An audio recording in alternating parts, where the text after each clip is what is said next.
We should have recorded that. Should have done. We should have As done. ever, we seem to begin these podcasts with everyone laughing about something or other that all the people that are listening are in didn't get to hear. Yeah, what the hell did we miss? They've missed this bit already. Curiosity. Anyway, if you are listening, welcome to another Four Walls podcast with a guest. And today's guest is Andy Barker. Put you on the spot, Andy. What is it that you call yourself? What do you do? How would you describe who you are? I had some things written down. I thought, gosh, I've spoken to him so many times, not quite sure what it is you describe yourself as. No pressure. No pressure. What a brilliant question, right? So I've run my own company for 2 years and people keep saying, what is it you do? I wish I could come up with a very short, snappy sentence that folk could go, oh, okay, I get that. I was referred to once as a corporate drug dealer. That's I good. like that. Super. Yeah, because I mess with serotonin and dopamine and hopefully not a bit of cortisol, right? So trust is where I work. Trust is where I work, really, and operationalizing trust within organizations, across organizations, just powers performance, and it feels great, which is why it sticks, right? That sounds good. I know my kids have the same problem with me. What is it you do, Dad? And I can't remember which of the children's wedding. I think it was my eldest son, said that they decided I was an undercover agent for MI5, which I quite liked. In a vague You know what, way. Andrew? That's a weird coincidence because I've had the exact same conversation. See? Yeah, I sort of leaned into it, if I'm being honest. Though I did play on it quite a lot. And if somebody says, "Oh, you must do something interesting," you do tend to, almost brag about it, even though your job's, potentially pretty dull in your mind. But Andy, you don't feel unsure, or that you don't hold back in telling people what you do. I mean, I hold back a bit. I always hesitate a bit. I think, oh, what do I tell people? I'm a consultant, which is. I was at a comedy show once. Yeah, you struggle, isn't it? It's a struggle. I was at a comedy with that show word. once, and we were in the front row, which is a stupid place to sit. And the guy pointed at me and said, "What do you do?" And I said, "Well, you're going to hate this. I'm a business consultant." And I shouldn't have said that, should I? I should have said I work for the council or something. As soon as you say the word consultant, though, isn't it? well, it's because it sort of invokes questions, doesn't it? Yeah. And now you've got to go and explain that. See, I would look at it slightly differently, right? Because words are really important, but every word means something to the individual that hears it. Yeah. Until we know you're a stereotype of what that word means to me. Yeah. So, it's like somebody asked me, the first response that I would never give anybody is, I work in health and safety. Yeah. Because then I have to explain, but not like that. But you're right, Andy, because there is that thinking. perception, right? Of There is course that, health and safety. Oh, right. So you just go about telling people what's wrong and, what to do properly and what to do. And there is that perception, then you have to undo all that. You can't possibly work in health and safety, Andy, because you don't have a beard. I used to have a beard and somebody said that makes you look really, really old. So it And came you're off. smiling, Andy. So there's a stereotype. You can't possibly work in health and safety because you don't have a beard and you're smiling. There you go. So when you say to people you don't work in health and safety, what do you mean you work in? We're back to trust again, right? Yeah. There's a long story. I was talking to a guy, just to go back to that, and then I'll circle round and answer the question eventually. But I was talking to a guy who's setting up a new podcast, and he's like, "Tell me about your career. Tell me about this." And I said, "Okay, I'm a qualified military rocket scientist. Do you want to start with that?" Because it's like, well, what does that mean, right?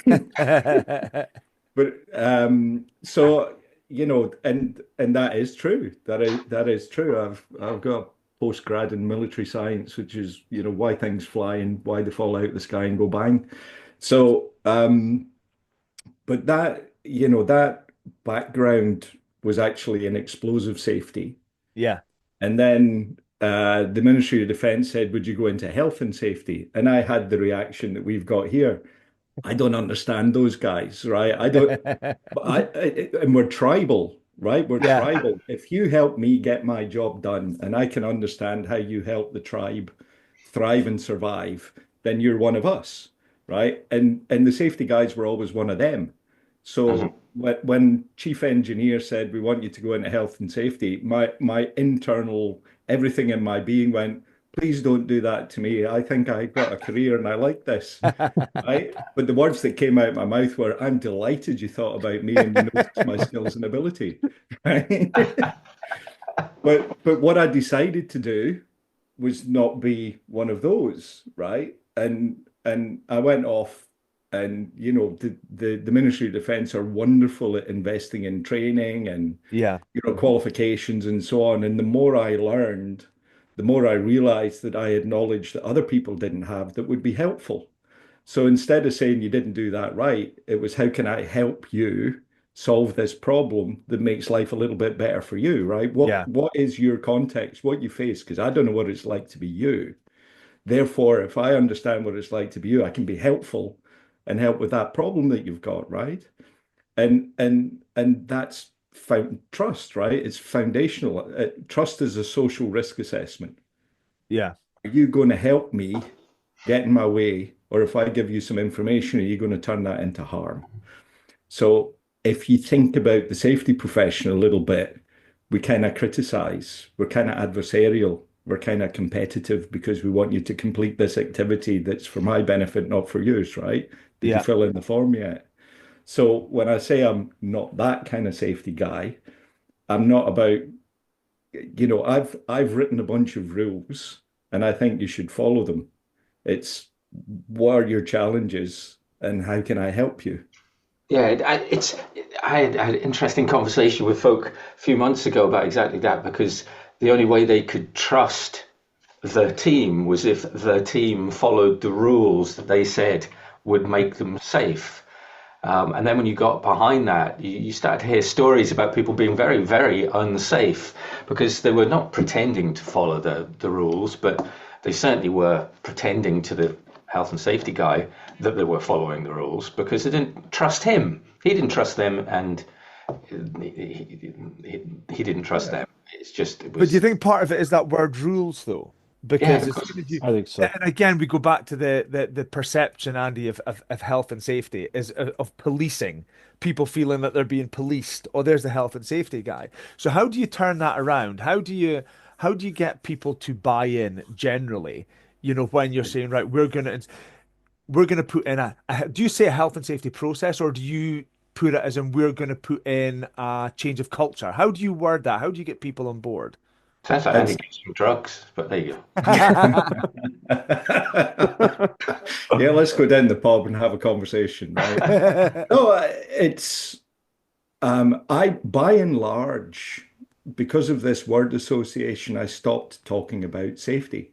Right. Mhm. Okay.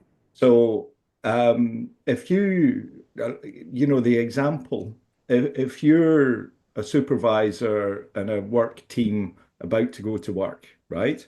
You've got HR have given you some rules Yeah. about being polite and interacting properly. Finance have given you some rules. It's like if you break your tools, you pay for them. Yeah. Procurement have given you some rules, right? This is the supply chain. This is the equipment they provide. You better use that, Yeah. right? Safety have got, if you spot something, don't forget and speak up. And I know the plan's 2 years old and you're the final link in the chain, but it's okay to speak up. So the workforce as they're about to go to work are sitting there trying to balance out, this is the delivery point, and I've got Yeah. everybody's rules in my head. Yeah. Which ones do we go with? So I flipped it round and it takes time to get to the question at the end there because this is social trust, and I'll come to social rules in a minute.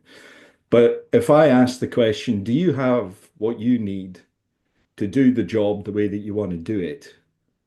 And if you don't, that's on me. I can help you get it, right? Then all of the labels are off. They're just looking from their perspective to say, well, I need something more or different, or I see a challenge in the way. So let's have that kind of conversation and see how we can help each other. Because safety outcomes are created by the way the business makes decisions and influences planning and organizing and all the rest of it. So if I can understand whether or not you're set up for success, I can trace that back to where in the organization did that decision happen. And I Yeah. don't want you to do maths. I don't want you to try and figure out what I mean. I don't want you to try and work out what that label means. I just want you to have a look at it and say, it would be better if I had more time. It would be better if I had better equipment. It would be better if that problem got solved. It would be better if this department collaborated with me because this bit isn't right. I don't know what it's like until we just freely open up that question. There was You often find, oh, sorry, on you go, Andrew. Oh no, I was going to say, just in a previous life, Craig and I placed somebody in a general manager's role in a pipeline company, and they had horrendous problems with performance in the pipe yard, and people were rebelling all over the place. And he arrived and wandered around and said, why is there a problem? And they were missing a piece of kit. I think it cost £1,000. Yeah. $1,000, whatever. So he just went and bought this for them. He just bought it. He didn't go and get permission, anything like that. Just went and bought it. And they'd been asking for months for this, and they were really suspicious. He was telling me they were really suspicious. It arrived on site, and they're going, "How come you've managed to get this?" He said, "I just went and bought it. You said you needed it." And it was like on that moment, everything turned around because I thought, "Oh, right, cool, good, great, right, we'll get on now then." Solved a problem without all the £1,000. That's all it was. But of course, because of the rules that say you've got to go through all of this procedural nonsense to actually buy something, they hadn't got this piece of kit. Yeah. And it was something And I I was going to think, say on that as well, Andy, because I was wondering if do you start, and I'll tell you why I asked this question, because it might, on the face of it, it's an obvious question. Do you start when you're coming to sort of implement or to change, safety culture within a business? Do you start at the top, as in leadership, or do you start at the bottom of the ground with the workforce? And the reason I ask that is because, in the face of it, it's an obvious question. Well, it's always at the top. But I spoke to someone, and yeah, you're shaking your head, and again, I get why. I spoke to someone yesterday who was put into a business by a private equity fund as a turnaround. Right, they'd had two separate leaders in place, and it was falling apart. And it was what was the market, the people weren't right. Long story short, he came in and all was going to meant to have one-to-ones with the existing leaders in the board, and he said, "Look, I'm not interested in doing that yet. Give me 2 weeks. Give me 2 weeks. Let me go round the sites." yeah, He went round the sites, and he didn't even tell people what his role was, and he was going to be the new CEO. But just went around saying, I'm just in here, a bit of consulting to see what's happening. What do you think about what's going on? What works, what doesn't work? yeah, And he, over the course of 2 weeks, got a fantastic picture, a full picture of the business, found out exactly what was going wrong, and the problems were from the top, right? That's where the disconnect was. So he flipped it right in its head, then managed to go back and say, right, okay, do you know what? We've pretty much saved 3 months here. Here are the problems, and this is what we need to do to re-engage the people because this is what's went wrong. So with that in mind, how do you approach? Do you approach things in a similar manner? Do you go from the top down or the bottom up? This sounds like an um, examination. it is, it is. But the approach you described and what Andrew just said before are exactly the Yeah, yeah, yeah, same things, right? Um, and I think purpose is important. Purpose is important. And what is the real purpose of the organization, right? Deliver good services, whatever it is, uh, to clients and customers. What's the best version of ourselves to do that? So what Andrew, and I'm going to interpret it a little bit further. What Andrew described is it's really, really hard to get what we need because procurement need this form filled out in triplicate. HR need, it needs to fit with this structure and hierarchy. And, the safety rules are such that we can't get that bit of kit because it's not from an approved seat, whatever, right? So purposes are misaligned. Your purpose is internal to you to have your rules complied with. And meanwhile, I haven't got the bit of kit that I need to actually do the job that delivers this to the client. yeah, And it's that misalignment in purpose that erodes trust, right? You're selfish, not selfless, right? You're internally focused, not, bigger company contributing kind of purpose. So I had one of the jobs I did with a previous company was with a mining organization, the engagement starts with a senior leader with budgetary control says, we've trained all of these guys in this stuff and they're still not doing it. So can you train it with your mindset into the organization? Because I want them to get to do what it is that I want them. And I've said, trust me, follow the process and it'll Yeah. be working, right? Trust in that context is I'd prefer to do it because you trust me, but I want you to do it anyway, so that doesn't really matter. So I did exactly what you described. I put the overalls on. I watched night shift hand over to day shift. They did it at the main gate because if they did it at the place of work, the guys leaving night shift wouldn't be at the gate to catch the bus and go home. So that we imagine that we've created a nice meeting space and a way of interacting just doesn't exist. The guys are like, oh, by the way, right, pump 24's down and I tried rewiring and it didn't work. Good luck with that. Yeah. So, that information exchange, there's a lot missing there. And then I followed that into the kind of supervisor briefings that translated into work that went to the permit station, and I watched those interactions for who tells who what about what's going on. And then I've, watched them start work to say this is what it is that we're doing today. And then I watched them brief out to the management team and then I, put it all together. So over a couple of weeks, I watched how people interact and exchanged information with each other, right? And it was all tell. It was all, you're going to get this done. You're going to get this done. No opinions were, are we okay with doing this today? Yeah. But then I sat down with the leader. I was told the CEO has ADHD. And if he starts doing this, you've lost him. If he starts tapping his foot, you've lost him, right? You need to get your point across in 15 minutes. I sat with him for an hour and a quarter because what I gave him was I'm going to tell you how your business interacts with each other and why your employee attitude survey that you did a year ago says we don't like you and we characterize you as disrespectful and all the rest of it. And here's why. Yeah. So the hierarchy of an organization tends to try and look upwards and saying, on a social risk point of view, if I give you this information, am I going to look bad? And I want you to be happy and I want you to be pleased with this information. So it starts filtering out. Yeah. So you get a version of the truth as it's filtered through somebody else's perception. Whereas when you've got the benefit of being a consultant, I don't own any of the processes that are broken, so I'm not trying to justify anything. I'm talking to real people doing real work, trying to overcome organizational challenges. And then I can go to leadership and say, here's the organizational challenges that we put in the way of people doing work.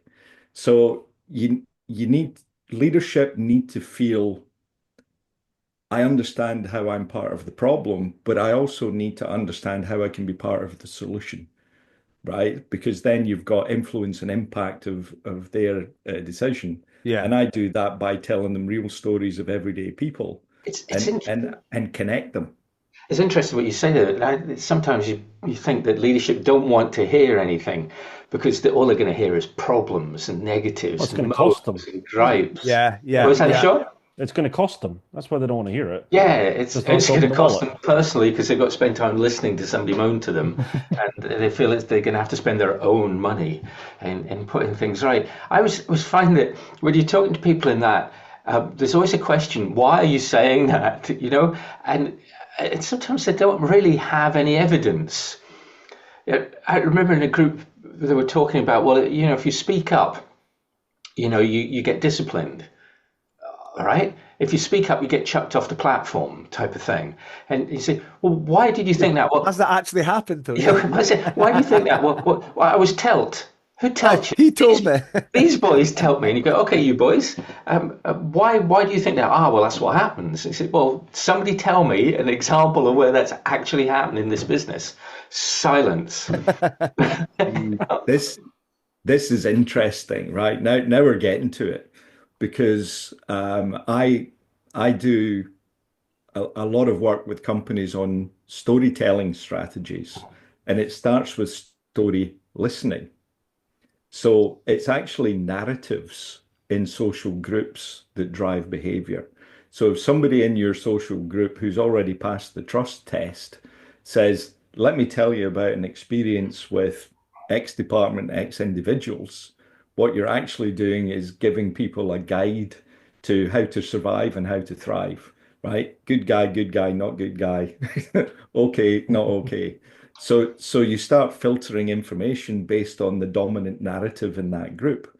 So if you can understand the dominant narratives, then you understand how the tribe, that social group works, right? Because to your what and that for the non-Scottish audience, telt, I mean, it's two different things, right? My Yeah, mom used to sorry get me about a that. telt, right? That's I'm telt, right? But you're absolutely I right. can fit you saying now, Andy. Yeah. Well said. So it's that if you listen to the narratives, it's the social rules, and social rules are based on tribal behavior. It's Mhm. evolutionary psychology. Our brains are wired. Who helps us survive and thrive? Who gets in the way, and who's potentially a source of harm? And Yeah. if you're told, if you share this information with that group, harm will follow. You don't share information with that group, right? I was sitting with a group of young supervisors for an offshore company, and we're having a good crack, you know. But people like Sean, you know, kids, new houses, new cars, getting on with life and so on.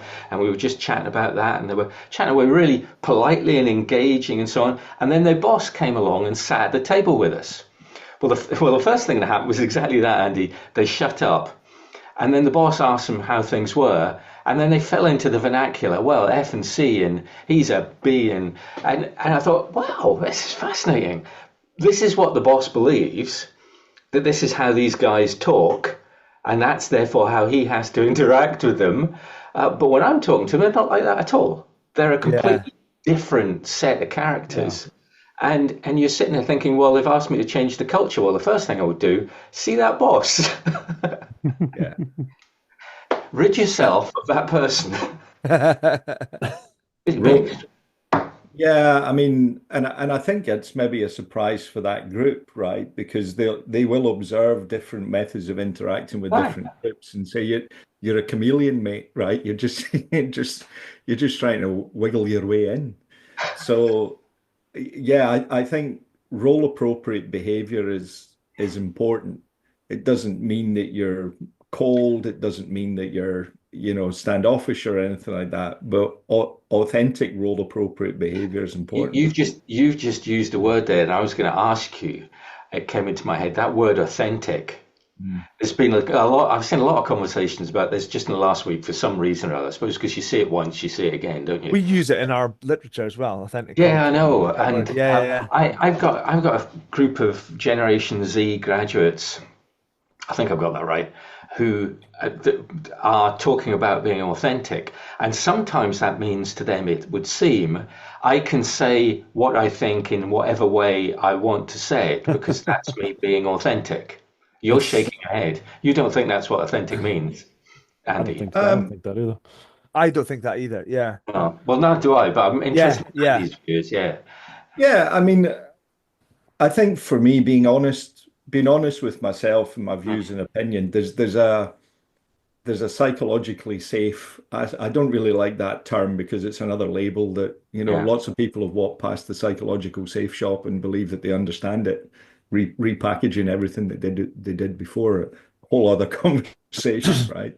But you know, being able to be honest with yourself and be consistent with yourself and what it is you believe, and you know the art of conversation is not straightforward, right?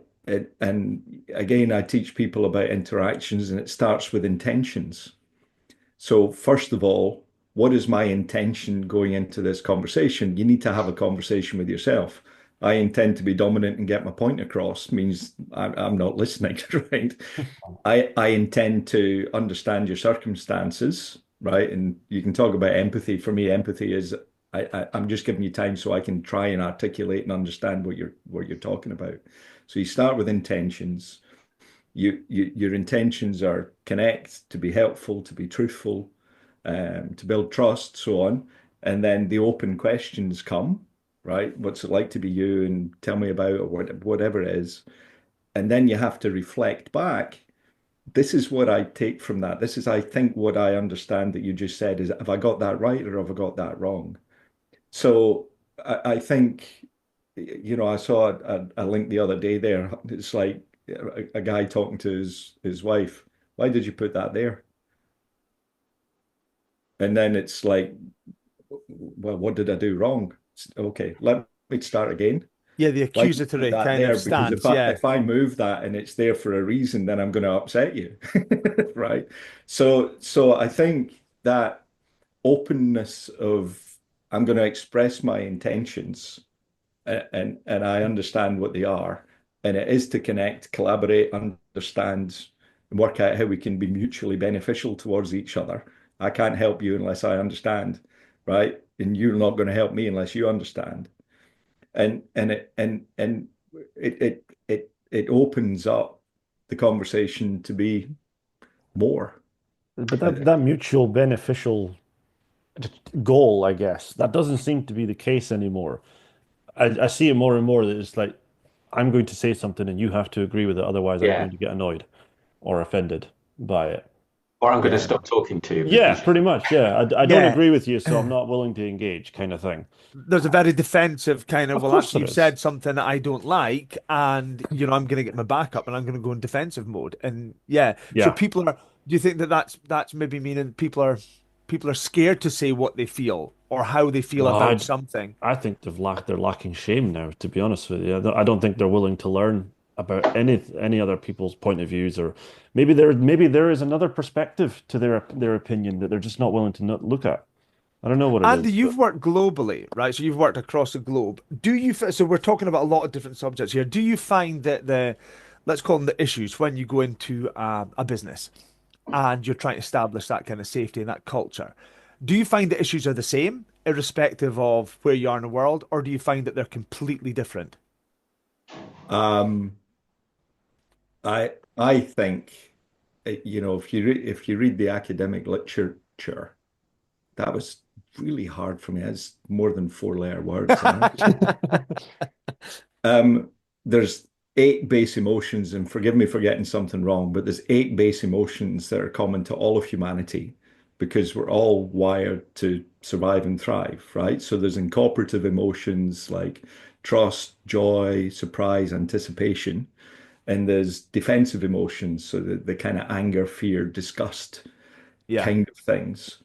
And um, when I've worked abroad, for sure, it's kind of let's not mix up cultural norms with what underpins how we think and behave and react, right? What I've found is that one group is upset another group. One group thinks that you're out for yourself over the other group at my expense or whatever. And it's the relationships and the interactions that invoke emotions that therefore, drive rejection or incorporation, drive collaboration and trust. So, when I worked, the biggest chunk of experience most recently, as you know, is in the Middle East. And I sat in a room as a minority and said, "Am I different from you?" And the response is, "Well, you daft." Very, very much different. I said, "Well, okay. So I would love for my parents to be proud of me.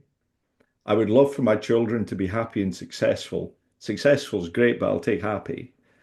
I I want people to think I think you do a good job, Andy, and I appreciate your contribution, right? And I want somebody to come along and say, "Hey, have you got any troubles that I can help you with?"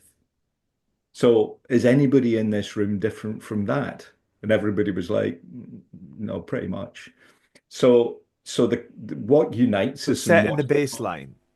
yeah, that's the common ground, Yeah, right? That's the common finding that ground. And common when you ground. see Yeah. a vulnerable human being, right, who's as flawed as everybody else, right, and is just trying to make their way through life, it's like, okay, I get that. So, relationships are the foundation of all achievement because we're tribal animals. We can't Yeah. survive by ourselves. And who we figure out from a trust point of view is who can I have a relationship to that helps me get on in life? We've agreed in the past that Sean is our grumpy old man in the group. Weirdly, yeah. Even though he's the Even youngest one, but Yeah, even yep, the youngest one. completely. totally agree. You were about to say something there. I could see the grumpy old man bit kicked in. I wasn't. I wasn't. I mean, I do understand it, and I totally get your reasoning behind there why we're all the same in that respect. What I would say is people do not think that way. They just don't, because obviously you got the response, yes, you are different in that room, and I could probably give you four different reasons as to why they think you're different in that room, none of which equate to being a human being. It's probably got to do with your accent or the skin color or even your job title, your age, something like that. And it's all very surface level. And no one ever thinks the way that you're thinking like this. It's I think that it's interesting how you talk in absolutes. yeah, you got to. I, Well, you and got to know that Sean trained as a but lawyer. so let oh okay. Yeah, Oh, but to be well, fair to him, well, he's also a musician. So there's a Yeah, link a between bit the of two of you. balance. oh, there's a link between all of us. What instrument do you play? What doesn't Um, he play? that's more your appropriate question, I would say. 12 instruments in total that I can play. But if I Well, narrowed you're it down, different from me, right? well, different to a lot of people, I'll be honest. Not I think necessarily a good thing. eh, no, I think it's a good thing, right? Celebrate your talents. But Quirks. I think um, you're right. But all relationships start with some common grounds, right? And I Of think course. if you talk to somebody long enough, you find that common ground. And when I've watched this in workshops with people from different backgrounds who are adversarial, who, they've got that shortcut wired in the brain of, I know exactly how you behave. I don't like it. Therefore, I'm gonna treat you this way because we're reciprocal. But what I was going to say when I watch people find the common ground, keep talking until you find a similar interest, then talk about that interest. I watch a little change in Mhm. their behavior. So what I'll give you, so another company was having problems with their DE and I strategy, right? Surely Nobody, not. I know, check that out. No, nobody We wanted better it. Nobody, explain DE and I actually, Yeah, because it's we true. throw in acronyms and someone will be saying, "What the hell is DE and I?" They'll So make for up their those own who don't, acronym. for those who don't know what that means, Andy, tell us. well, there's lots of different people talk different acronyms, right? It started off with diversity, equity, and And inclusion, inclusion, yeah. right? And and I think, Sean, you're right. So let's talk about equity.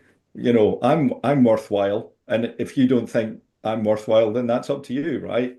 And then they weaponize the very words that are designed to help us, Hmm. right? And I see a lot of that in organizations that try and drive change with slogans, right? Slogans aren't principles. Greatest are our people are our greatest asset. How do you operationalize that? What does it mean here? And if you see a bad thing, it's like, people are our greatest asset, right? And they weaponize words. So what happened? I was with a very dominant expat community in Africa, actually. Um, and there was another expat pushing their DA&I policy. I said, what does that actually look like? And it was, we need 20% of different people in this environment. We need 15% of different people in that environment. And different means, X, Y, and Z. And it was stats, it was statistics. Now, when I talk to operations people, it's like I'm held accountable for delivering, and the diversity statistic gives me people that can't help me deliver my job. So I'm rejecting it. So what I helped them with was an inclusion strategy, because if you find the common ground and the help, and there's more to this, but if you find the common ground and how people can contribute and how people are helpful, and you contribute to problem solving, you contribute knowledge, then inclusion starts to make diversity attractive because we do need different. If we all think the same, well, where we're going to get, you can put an army of Andy Barkers in a manufacturing facility, and I guarantee you it will fail, right? So I have an influence because I have a different background, I have different knowledge, and I have something to share. And if I approach it from common ground, purpose, meaning, mastery, autonomy, whatever, if I approach it from a common ground perspective and we have trust, then it's I will let you influence my decision. Now, back to the Africa example, they were trying to take, untrained, uneducated people straight out of university and put them in, fairly important and influential roles because they needed these stats at all levels. Whereas what they actually had to do was invest back into the community so that they could talk to the universities, talk to the colleges, talk to the schools, and say, we need critical thinking, we need engineering, we need admin, we need finance. What does that look like in 4 years? So that we could grow talent, bring talent in properly, and then have a proper talent management strategy that wasn't related to stats. It was related to organizational, cultural, country, whatever development. So, anyway. It's really interesting because I've often joked about it, and I'm sure we all have at one point, is if you see somebody in a company that you probably believe to be useless, I've joked about it being their diversity hire. Um, just to fill those stats figures. Now, to be honest, I think it's one of the stupidest things that companies of a certain size have come out with. Is the idea that they need to have people of certain ages and races and where they're from and things like that. We actually spoke about it quite a few years ago now about removing the concept of an equal opportunities form in a job application Yeah. because it didn't make any sense. To be honest, I think it achieved the exact opposite of what you were aiming at. Now, personally, if like, for Yeah, positive example, discrimination well, almost. exactly, yeah. You're highlighting a problem you're almost creating a problem by highlighting it when Yeah, is the if you better ignored way to it, assume that there isn't a problem and actually, people are going to be sensible enough exactly. to hire on merit. Yeah, hire the See, people that can do the job. Because, for example, a few weeks ago, I needed to get my tire changed on my car, and it was a mobile tire change. They came to the house to do it because I couldn't move the car, and it was a woman that got out the van and did it. And instinctively, I went, "Well, that's unusual," but she did the job. Like it was completely fine. Like nothing went wrong with it. It was right? more uncommon than anything, but yeah, Yeah, and naturally people find I quite enjoy this. Well, let's make sure that we've got the opportunity for people that quite enjoy this to do what it is they enjoy. Because if exactly, you enjoy doing it, you're just going to get better at it. It's about I don't opportunity though. Yeah. care about exactly. anything else, right? I want to give you the opportunity to do something that you enjoy doing. Absolutely.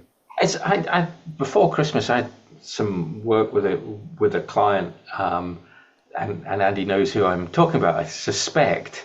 And we with some large groups, and over a period of 2 months, there wasn't one single lady in the room, and that would have been about 100 people.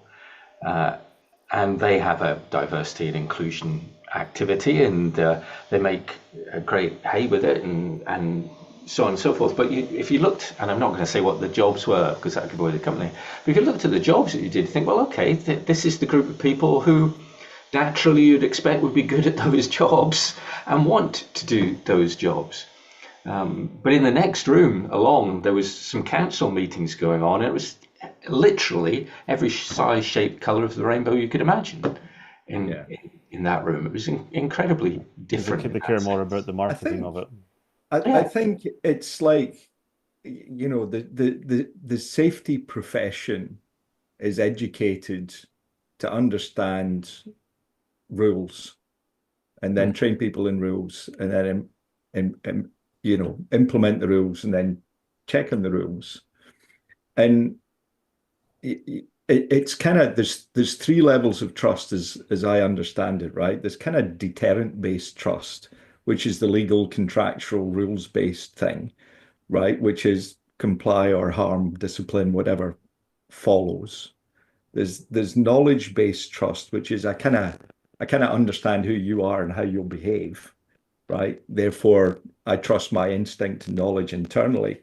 and we'll have an interaction based on that. And then there's identity based, which is we together are kind of similar. We're trying for the same aims and goals and all the rest of it. Therefore, but your interactions are different at all levels.